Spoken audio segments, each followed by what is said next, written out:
Hi, I'm Tom Knoll, president of CIMI Corporation. Microsoft has brought out Office 365 in the Home Edition, and with this launch, Microsoft is really creating an interesting competitive dynamic with Google, a dynamic that really might have a lot to do with the way that consumers use the cloud.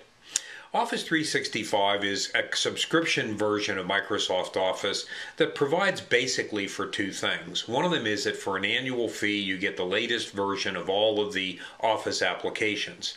The other one is that you get to run these applications on systems that may not even be your own on an extemporaneous basis, and you can certainly run these applications on up to 5 systems within the home on a free basis, meaning all part of the same subscription price.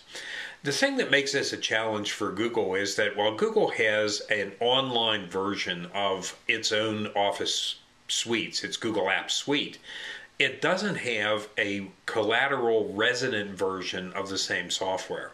So in the Google case, the ability for somebody to use the Google Cloud application depends on their having permanent, consistent internet access. In the Microsoft situation, you've got the ability to run Office offline, even if you're using this subscription form, and of course you can still buy the other normal edition of Office. And SkyDrive, in the case of Microsoft, acts as the synchronizing mechanism. The cloud version just gives you a better, more controllable sync, but you're still given the option to host the document locally. So the question now is, what's Google going to do?